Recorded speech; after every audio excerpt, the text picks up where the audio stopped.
Today on the podcast, we're talking about some of the most exciting breaking news in AI, which is in relation to OpenAI and them working on agents. This is something that everyone has been talking about for a long time, but this is really exciting to hear. This is really one of the big focuses that they are going to be making right now and that they're currently working on. Connor, what have you seen in regards to this? I know this whole thing was broken by the information recently, and we're just really excited with what's going on. Huge plug for the information, Jaden. You told me about the information way back when. By the way, if you're on video, folks, and you see my ghetto setup, I happen to be again in a hotel room. I like my microphone strapped to an iPad. It looks ridiculous, but that's how we do it here. And it's I get into my inbox Stephanie Palazzolo's updates, and she's just fantastic on this one. She broke this story along with Amir Afridi. I'm not sure how to pronounce the name. I apologize. But the information is so good. And I'm just kind of Jaden, I'm just going to take us right to this article, right? Because let me just read the first couple of things, because this is super cool. Here's how the article starts from the information. OpenAI's first major product, ChatGPT, proved so popular that it sparked a generation of wannabes, blah, blah, blah. But then it says this.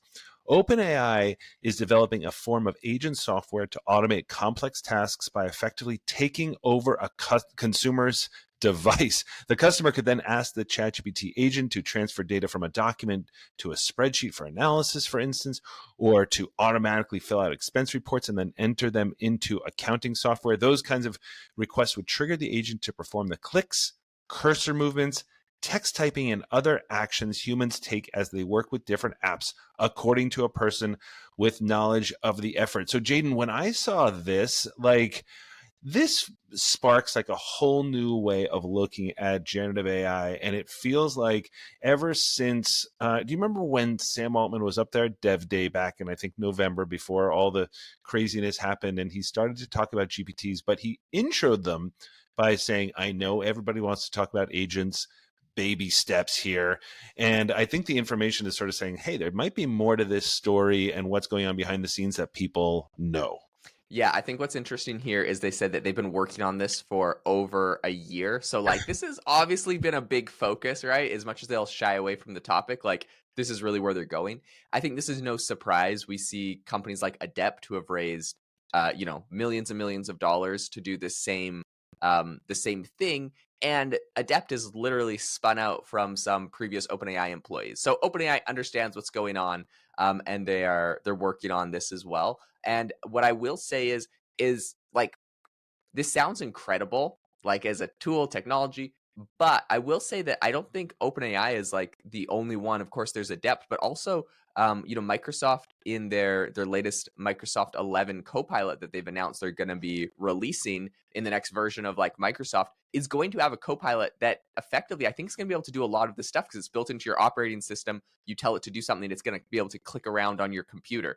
So, and I think this is a lot of what OpenAI is doing. So they've actually have two different things they're working on. Number one is a web-based one. So that's going to be able to take control of your browser, do all sorts of internet searches and anything on the internet. And the second one is going to be something that you actually have to download onto your computer.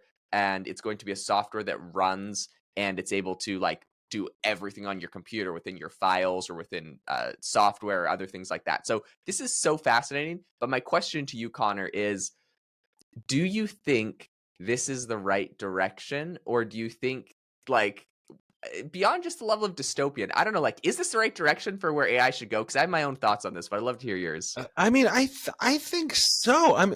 I think this is what people imagine. When I started so I talk to a lot of companies about all this, and I do a lot of training, and I've just sort of put out this stuff on this newsletter, this AI Mindset newsletter, which you can find and everything like that. But the early questions that I was getting when ChatGPT came out were from, heads of companies saying, hey, is this going to be the kind of thing where I say, hey, I need a flight from New York to Denver, click a magic button, and all of a sudden you have that flight. So I think that it took people a little while longer to get to what ChatGPT and other LLMs actually do, which is, as Sam Altman said back in last March or whatever, this is much more of a reasoning tool than a knowledge tool. But this was certainly, it seemed like anyway, where plugins were starting to go, right? With Kayak and Expedia and Turo and OpenTable, things like that.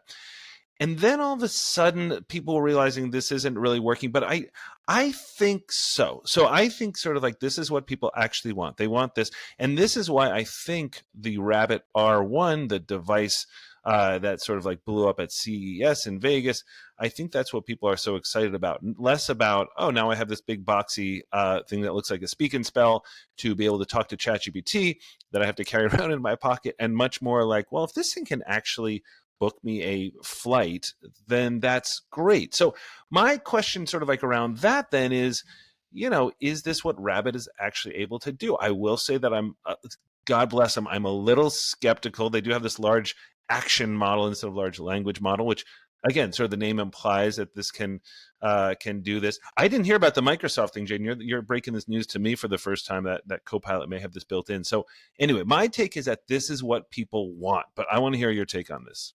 Yeah, and I will say, as a disclaimer on the Microsoft one, they haven't announced that it's literally going to be like the same kind of like agent tool. I just see this as where it's going in the future. Got it. It's built into the operating system, so it's going to have the ability. What I think is really interesting here is a couple concerns. Number one, you have to download something onto your computer. Right. And I know that OpenAI is going to do a ton of work for like red teaming and safety rails and all this kind of stuff to make this like a really secure application, whatever. So it's not going to go off the rails and do stuff it shouldn't. I mean, that being said, AIs do hallucinate. So like if you tell it to send like an email to all of your people in this specific contact list, and it could be a little crazy. What I will say though, in regard to all of that though, is that I think that there's a huge security vulnerability in a sense that you don't have to be able to hack that program. You just would have to install malware onto your computer that goes and hijacks that program. And if that happens, you essentially lose complete control and access to your computer because it can control everything. So anytime you try to delete it or exit the tab, it could just like be fighting you in real time and like shutting it down and not letting you do it. Of course, at the end of the day, you always have like the ultimate power to just like pull the plug on your computer. But then you fire the thing back up. Like it could hold your whole computer hostage in a way that I think it sounds slightly terrifying to me. So I'm now obsessed with your techno dystopian future vision of what this is going to be. I love that you could just like leapfrog like 5 steps and take us there.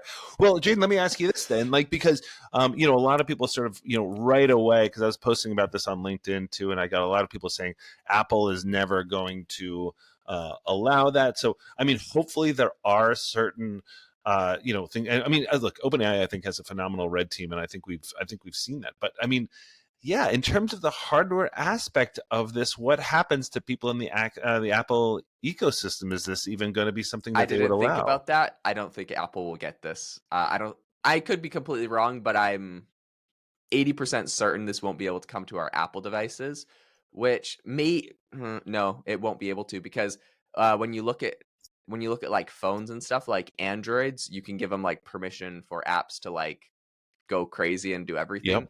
But Apple does not allow that. And so, yeah, I don't even know if the iPhone app, you'll be able to get an iPhone app that can do this kind of stuff. It might just be Android and Microsoft, which is a lot of like corporate, a lot of the corporate world will be into that. And I think right. that'll be like a big target audience for them and stuff. But that is an interesting aspect. I think there'll be some privacy issues and some security issues huge privacy issues. And this is sort of like where, and Jaden, I'm wondering sort of like, I wonder if this is I'm sort of like putting this all together. Look, Humane is obviously has the AI pin. Obviously you have the Rabbit R1 with this large action model. Humane hopefully will be getting some news next month. I was talking to them a little bit behind the scenes and just sort of like hearing some really cool things that they're doing, which hopefully we'll be able to talk about kind of coming up in the next month or two. But then also, with Sam Altman and is it Johnny Ives kind of, who basically designed the first iPhone coming out with a device, it's just occurring to me now, guys, this is what I love about AI Applied, is that when you start, like we're all figuring this out together in real time, right? I'm wondering sort of if this was the whole point behind a device, because in the end, why do you actually need a device, right? I mean, like, so, I think Humane with the AI pin has a real vision behind why they want a device, right? They want people kind of not looking at their phones. They want people kind of experiencing life around them and just having this as sort of a co-pilot that travels along with them. Obviously, Rabbit has a different vision. They're going for this large action model. But I wonder if OpenAI has the idea that a device is going to be really this, right? Something that actually does everything for you and can obviously also sort of phone call and all that kind of stuff. Because in apps, when you think about it on an iPhone, are just things doing things for you, right? You click the Uber app and then you click where you are and all that kind of stuff. But if I wonder if OpenAI is looking bigger picture and they're looking at this almost as like an agent, right? Because then it would sort of like skip over the Apple ecosystem, everything else. And that becomes like really like something really interesting, which I think the Rabbit is trying to do, but that gets interesting, right? That is a very interesting point, which is if OpenAI can pull this off to a high level and make something like incredibly more productive and efficient, they could potentially be like a new phone competitor in the phone arena in a way that no one else has been able to break through. Microsoft, phone operating system, Windows phone operating system had to drop out. They couldn't keep up. BlackBerry obviously has been completely squashed. Like there were these other competitors to Android and Apple, but they've all kind of died, and it is insanely competitive and hard, I think, to ever break into that market. But I think there is like potentially a path forward for this, especially if they got Johnny Ive on there helping them design the device. I mean, I don't see why they would make a device and then just not make it a phone. Like it's so Right, right. right. It's so similar. Well, that's the thing. If you go back and look at the 2007 Steve Jobs announcement, right? It was like, imagine if you had. Do you remember this whole thing? It was like, imagine if you had an iPod, your Yeah. phone, and a browser, and it was all one device. And so, what did iPhone do really well? What it said, like, you want these three things. It's just in this one device. And I think what people are kind of thinking is like, well, why do we need something new, right? And again, Humane has a, with the AI pin, love it or sort of like super skeptical, whatever you feel, it is trying to do something different, right? It's sort of like trying to sort of like have this system where you're not kind of glued to your phone all the time. But if people are saying, well, I understand that there will be a new device, but why? Like the iPhone seems to do everything we need. But if all of a sudden this thing is like your little Jarvis from Iron Man in your pocket, that would be the compelling case, right? Because all of a sudden you'd be able to do everything that you needed to. I don't know how social media works on it. I think people still love their social media, but that could be the really interesting thing about like where a device like that would justify a new device, kind of, which would essentially be like a little agent in your pocket. Hmm. This is so fascinating. So the reason I think this is interesting is this is like there's two approaches to this problem. I think. And they're going with the one direction, which is like control the device and go and click on things. What they're essentially doing and bypassing here is using API access to different tools. They don't have to get permission. They can access literally every tool. The user is giving them permission, so they don't need it from the company. There's like a lot of like politics that can go into that. They can like let's say, I don't know, some big company like Google didn't want them to like integrate or use Gmail in any way and we're trying to like fight them off there. Google couldn't stop a tool like this that was, like taking over their web browser because it's just clicking around and doing things, right? So I think that is an interesting aspect. It's like you get permission from the user but not the companies. Right. Okay, so there's one thing that I want to just like go over, and that is the upside to this system that they're creating here, because of course the alternative is just like a complex piece of software that has all of the integrations and API access in it that will just like do these things when you tell it to do these things, and just run it like a piece of software. But what they're doing is they're like literally controlling the screen. The mouse is Yes. clicking and doing the things.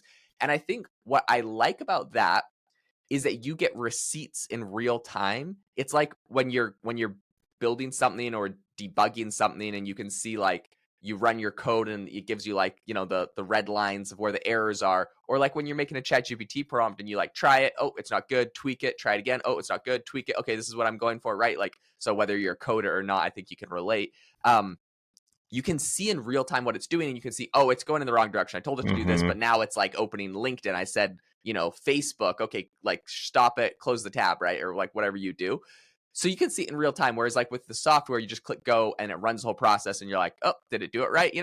So I think that is an interesting aspect, but I still I still think it's up for debate on whether that benefit there still outweighs like just making it a piece of software that could run and be integrated with everything. It is quite a bit. I don't know. Yeah, it's harder, it's crazier. So I Yeah. think theirs is more robust. It'll be interesting to see where it goes. Yeah, it's same, and I think that's a really interesting point too, because now when when it started integrating like Python code and stuff like that into ChatGPT, and it was trying to do, especially in code interpreter, I don't know if you ever ran into this, it would say you'd say, hey, can you analyze this versus this, or find the correlation or something like that. And so often, especially in the early days, it would do it, and then it would pause and say, hey, it would literally say, I tried to do this, it didn't really work, let's try another tack, right? Which really kind of reminds you that the human has to keep in the loop on all this. Mm-hmm. I will be super fascinated. By the way, Jaden, before you close this out, just a reminder, guys, we are so close to hitting 50 ratings and reviews on the AI Applied podcast. And what I have sworn is that I will post photos of my dogs when we hit that. That leaves us 3 more ratings and reviews, guys. We can do this. You believe me, you want to see my dogs? 3 more. That's all we need. All right, Jaden. Okay, the last thing I want to say as we wrap this up is I am so excited for these agents to come. They're going to be absolutely fascinating, revolutionary. I'm really excited with what I'm building with AI Box, because essentially our platform with millions of different AI apps on there is going to be the perfect pairing with these AI agents, right? So these AI agents, you're going to give it a task, and if you have it linked up with AI Box, it will be able to go to AI Box, find the top rated apps in that category to complete that task. Amazing. And the thing that I think people will love about these kind of like centrally pre-built AI marketplaces in companionship with these autonomous agents is that you will get a repetitive, you'll get like a very consistent output. Like if you just ask an agent to do a task, it'll do it any way it's set, any way it like thinks of on its first try. And like you mentioned with the code interpreter, it'll try it one way, be like, it didn't really work, let's try it a different way, right? So like it's sitting there figuring out in real time, doing it how it thinks best. But if you can plug this into like a program like AI Box with the top ranked way to write that blog post, or to analyze that data, or to do that fulfill that customer service request, you can guarantee that you're going to get a high quality output every time, as long as you run it through a system like that. So that's what I'm really excited for. I cannot wait to see that, Jaden. Seriously. Yeah, so I'm excited for that. It's going to be some crazy stuff. But thank you so much for tuning in to the AI Applied podcast today. If you got any value, like Connor mentioned, drop us a review. We want to show you his dogs. It's going to be exciting. Hope that you all have a wonderful rest of your day.